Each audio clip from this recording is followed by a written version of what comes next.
ఒక 15 రోజుల నుంచి ఈ నకిలీ మద్యం గురించి ఎక్కడెక్కడ ప్లాంట్లు పెట్టారు, ఎంత వ్యాపారం చేశారు, ఏ ఏ వైన్ షాపులకు వేశారు, దీంట్లో ఎవరి కమిషన్ ఎంత, ఎన్ని బెల్ట్ షాపులకు వెళ్ళింది, దీనిపైన రాష్ట్ర ప్రజలంతా చర్చించుకుంటున్నారు.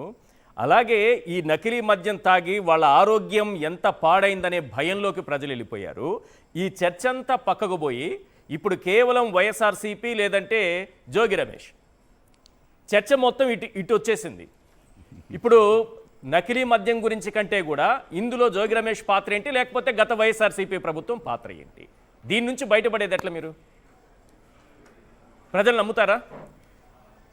ఆల్రెడీ రాష్ట్ర ప్రజలందరికీ కూడా తెలుసు, వైఎస్ఆర్ కాంగ్రెస్ పార్టీ ఈ నకిలీ మద్యం కుంభకోణం మీద పెద్ద ఎత్తున పోరాటం చేస్తూ ఉంది. చంద్రబాబు నాయుడు ప్రభుత్వం నారావారి సారా ప్రతి ఇంటికి ఇస్తూ ఉన్నాడు.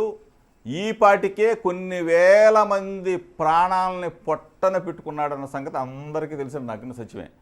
ఈరోజు చంద్రబాబు నాయుడు బురదేసినంత మాత్రాన, చంద్రబాబు నాయుడు మ్యానిపులేట్ చేసి కథ స్క్రీన్ ప్లే డైరెక్షన్ అల్లినంత మాత్రాన ఈ రాష్ట్ర ప్రజలు ఎట్టి పరిస్థితుల్లో దీన్ని విశ్వసించరు. ఇంకోటి కూడా చెప్తా ఉన్నాం, ఈ రాష్ట్ర ప్రజలే కాదు, తెలుగుదేశం పార్టీలో ఉన్న తెలుగుదేశం పార్టీ శ్రేణులు కూడా, తెలుగుదేశం పార్టీలో ఉన్న బలహీన వర్గాల ప్రజలు కూడా, నాయకులు కూడా బుద్ధి తక్కువ చంద్రబాబు నాయుడు తప్పు చేశాడు, జోగి రమేష్ మీద ఈ నెపం వేస్తున్నాడు, జోగి రమేష్ మీద నెపం వేసి నిందలు వేస్తున్నాడని చెప్పి చెప్తాను. నేను ఇంకోటి కూడా చెప్తా ఉన్నా, నిన్న కూడా చెప్పా, ఆ పార్టీలో ఉన్న నా రక్త సంబంధికులైన కొంతమంది లీడర్స్ పేర్లు కూడా చెప్పా. వాళ్ళతో ప్రెస్ మీట్లు పెట్టిస్తాడు, వాళ్ళతో ప్రెస్ మీట్లు పెట్టి మళ్ళీ నా మీద దాడి చేపిస్తాడని కూడా చెప్పా. నేను వాళ్ళకు కూడా ఏం చెప్పా, మీకు భార్య పిల్లలు ఉన్నారు బాబు, మీకు కుటుంబం ఉంది, పైన దేవుడు ఉన్నాడు, అనవసరంగా కానీ నా మీద అబండాలు వేస్తే ఆ దేవుడు చూస్తూ ఊరుకోడు, మొట్టికాయలు కూడా వేస్తాడని చెప్పా. విలువలతో విశ్వసనీయతో చంద్రబాబు నాయుడు చెప్తే ప్రెస్ మీట్లు పెడితే ఇక మీరెందుకు? మీరు కూడా చంద్రబాబు నాయుడు సంకనాకన ఎందుకు? విలువలతో జోగి రమేష్ గురించి తెలియదా? జోగి రమేష్ మంచివాడా చెడ్డవాడా అనేది నా రక్త సంబంధికులు, నా కులంలో ఉన్న తెలుగుదేశం పార్టీ లీడర్కి తెలియదా? జోగి రమేష్ మంచివాడా చెడ్డవాడా అని చెప్పేసి ఇప్పుడు ఎక్సైజ్ మంత్రిగా ఉన్న బీసీ కులానికి చెందిన వ్యక్తులకు తెలియదా? అంటే చంద్రబాబు నాయుడు ఏ కేసు పెట్టమంటే పెట్టేస్తారు, చంద్రబాబు నాయుడు ఏ మాట మాట్లాడమంటే మాట్లాడతారా?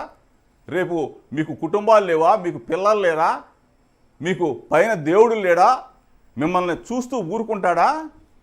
ఎల్లకాలం అదే సీట్లో కూర్చుంటారా? చంద్రబాబు నాయుడు ఇవాళ ఉన్నాడు, రేపు పోతాడు, 2.5 సంవత్సరాల తర్వాత చాపాదిండు సర్దుకొని దొబ్బేస్తాడు. మీరు ఎల్లకాలం అదే కుర్చీలు చంద్రబాబు నాయుడు కూర్చోలేడు, ఎల్లకాలం ప్రజల్ని వంచలేడు. ప్రజలు ఈ పార్టీకి తిరుగుబాటు స్టార్ట్ అయిపోయింది.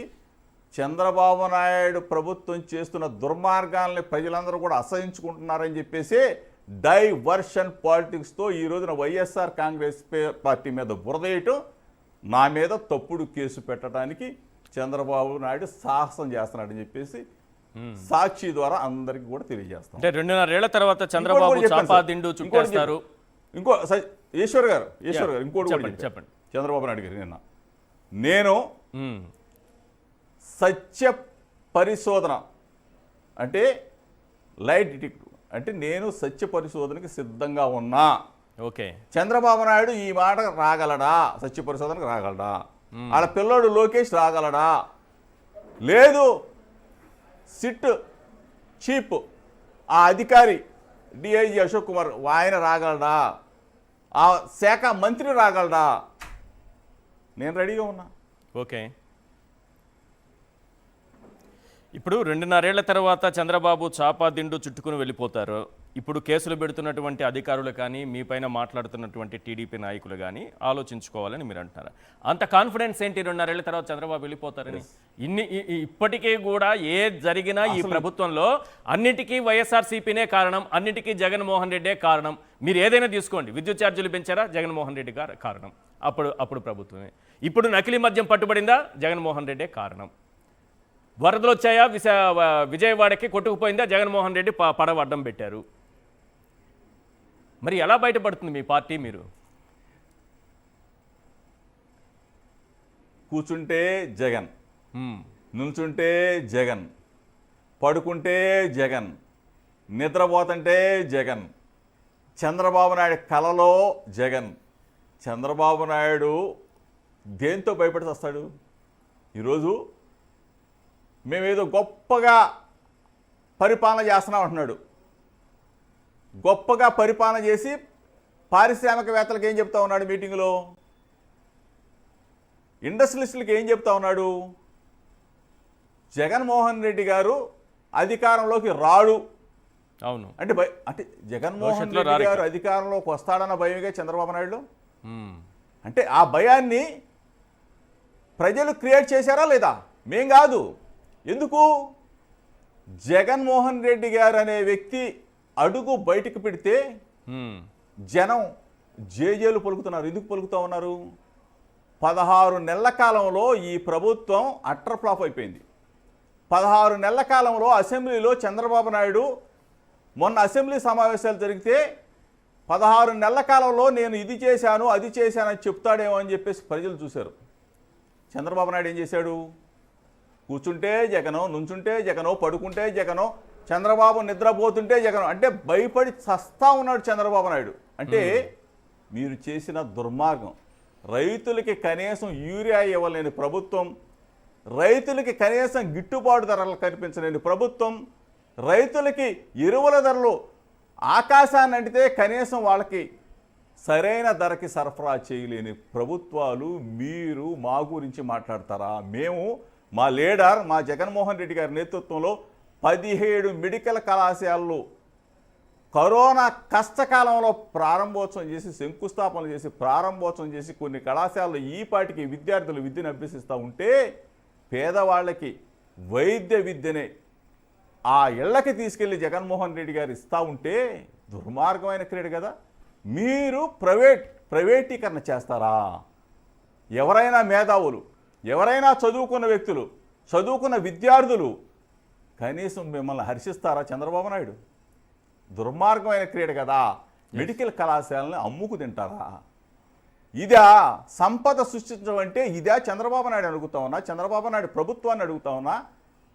సంపద సృష్టిస్తానని చెప్పేసి ఉన్న సంపదని ప్రభుత్వ రంగ సంస్థలన్నీ కూడా ప్రైవేటీకరణ చేసి అమ్ముకు తింటామా సంపద? మ్మ్. ఈరోజు ఈపాటికే 16 నెలల కాలంలోనే, సంవత్సరన్నర కాలంలోనే చంద్రబాబు మీద ఏహ్యభావం. జగన్మోహన్ రెడ్డి గారంటే ఎందుకంత ప్రేమ? ఎస్. జగన్మోహన్ రెడ్డి గారు బయటకు అడుగు పెడతా ఉంటే వేలాది మంది, లక్షలాది మంది తండోపతండాలుగా వచ్చి స్వాగతం పలుకుతా ఉన్నారంటే మా జగన్ మాకు కావాలా? చంద్రబాబు నాయుడు పోవాలా, జగన్ రావాలా అని చెప్పేసి ముక్త కంఠంతో మాట్లాడుతూ ఉన్నారంటే ఇది జీర్ణించుకోలేని చంద్రబాబు నాయుడు సర్కార్ ఏ విధంగా అయినా మమ్మల్ని ఇబ్బంది పాలు చేయాలా, జైల్లో పెట్టాలా, కేసులు పెట్టాలా, జైల్లో పంపిస్తే నెల, 2 నెలలు, 4 నెలలు, 6 నెలలు అయితే వీళ్ళు బయటికి రారు, వీళ్ళు నోరు విప్పరని చెప్పేసి మమ్మల్ని బెదిరించి క్రమం. అంటే చెప్తున్నా చంద్రబాబు నాయుడు సర్కార్. చంద్రబాబు నాయుడికి లోకేష్ పదవి శాశ్వతం కాదు, పదవి శాశ్వతం కాదు. మీ నాన్న కొన్ని సంవత్సరాల పాటు సుమారుగా 17-16 సంవత్సరాల పాటు ముఖ్యమంత్రి. ఈ రోజు కూడా చంద్రబాబు నాయుడు ఏదన్నా పథకం ఇచ్చాడని చెప్పేసి రాష్ట్ర ప్రజలను అడిగితే ఏది కూడా ఒక్కటి కూడా గుర్తుండదు. 5 సంవత్సరాలు రాజశేఖర రెడ్డి గారు పరిపాలన చేస్తే దేవుడయ్యాడు. 5 సంవత్సరాలు జగన్మోహన్ రెడ్డి గారు పరిపాలన చేస్తే రాజు బిడ్డ రారాజు అని చెప్పేసి కొలుస్తూ ఉన్నారు. మీకు చరిత్ర ఉందా? ఎస్. చరిత్రహీనులు మీరు మమ్మల్ని కక్ష సాధింపులు చేసి అక్రమ కేసులు పెట్టి జైల్లో పెట్టాలని, నిర్బంధించాలని చూస్తే ప్రజలు విశ్వసించరు. మంచి చేయండి, మంచి చేస్తే మిమ్మల్ని మీకు కూడా 4 మార్కులు వేస్తారు. అంతేగాని మమ్మల్ని ఇబ్బంది పెడితే 4 నెలలు పెడతాం, 5 నెలలు పెడతాం. తర్వాత మా వర్గాల ప్రజలు, మా బీసీలు, ఎస్సీలు, ఎస్టీలు, మైనార్టీలు, ఆఖరికి చంద్రబాబు నాయుడిని ప్రేమించే చంద్రబాబు నాయుడు గారి కులం, ఆ కులం కూడా వాళ్ళే చెప్తా ఉన్నారు. నాకు చాలామంది ఫోన్లు చేస్తూ ఉన్నారు, తప్పు కదా, మా లీడర్ చెప్పింది చేసేది తప్పు కదా, పొరపాటు కదా, జోగి రమేష్కి ఏం సంబంధం అని చెప్పేసి చాలామంది మాకు ఫోన్లు చేసి చంద్రబాబు నాయుడు ఇంత దుర్మార్గుడు అనుకో అని చెప్పేసి వాళ్ళే చెప్తా ఉన్నారు. రైట్. నా రక్త సంబంధం, నా గౌడ కులం, ఎస్. నా అక్క చెల్లెళ్ళు, నా అన్నదమ్ములు, నేను అభిమానించి ప్రేమించిన నా వంగవీటి మోహన్ రంగ గారి రాధారంగ మిత్ర మండలి సభ్యులు, నేను అడుగులో అడుగు వేసిన నా దేవుడు డాక్టర్ వైఎస్ రాజశేఖర రెడ్డి గారి లక్షలాది జనం, కోట్లాది మంది జనం, మా గురించి ప్రజలకు తెలుసు, మా విశ్వాసానికి తెలుసు, మా విలువలు తెలుసు.